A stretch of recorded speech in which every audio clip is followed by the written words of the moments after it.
ижара маселеси боюнча бул батирдилерди ошо үйлөрдү ижарага берүү боюнча маселе боюнча бизде жарандык кодекс бар. Ошол жарандык кодексте атайын беренелер бар. Беренелердин негизинде жөнгө салынат. Демек, биринчи кезекте ижарага берип жаткан адам өзү кызыктар болуш керек. Ошол ижарага берип жаткан мүлкүн тиешелүү түрдө ошол ижарада боюнча багыты боюнча аны колдонуу боюнчачы, мисал, ал ижарага берип жатат, жашайт депчи, бирөө мисал жашайм деп ижарага алып атат, бирок ал жерде ал ижарага бергенден кийин магазин ачып алышы мүмкүн, же болбосо дагы бир аны багытына терс көрүнүштү ачып алышы мүмкүн да, же болбосо ал бул үйдү мен сатып алгам деп айтышы мүмкүн да. Ошондуктан биринчи кезекте ижарага берип жаткан адамдар ал үйдү ижарага берүү боюнча ал ижарачы менен келишим түзүш керек.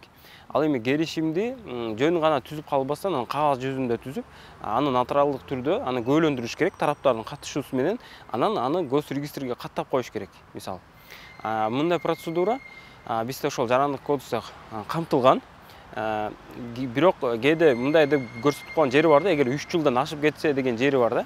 Ошону каттаса болот деген жери бар да, бирок ага чейин деле каттатып койсо боло берет. Ал өзү 3 жылдан кийин мисал милдеттүү катташ керек деген болсо, 3 жылга чейин ал каттасаңыз болот, сизге ошондо укук берилет деген мааниде. Ошондуктан аны каттатып коюңуздар, ижарага бердим, ушул ижарачы деген мааниде. Ал ижара келишиминде анын ижара канча сом төлөйт, мүлктү кандай абалда сакташы керек, эгер мүлктү бузган учурда кандай компенсация болуш керек, ошондой жагдайлар көрсөтүлүп кетип, ошолорду камтып, ошол ижара келишими менен эки тараптын укуктары корголуп калат да. Мисал, ижара берүүчүнүн да укугу корголуп калат. Мисал, мен үйдү мындай состояниеде бердим эле, абалда ал үйдү ушундай абалда өткөрүш керек, мисал, адам.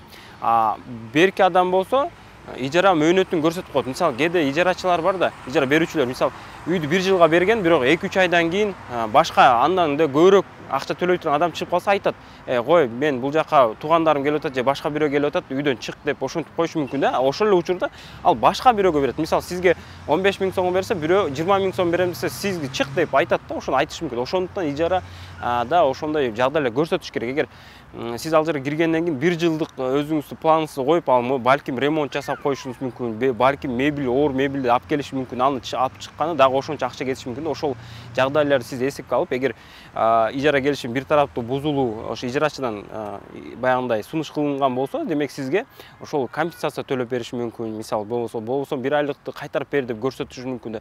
Түрдүү варианттар болушу мүмкүн. Ал сиздердин экөөңүздөрдүн келишимиңизге карата ошол чечилип маселе. Ушул мени кылсаңыздар, эки тараптын да укугу корголот.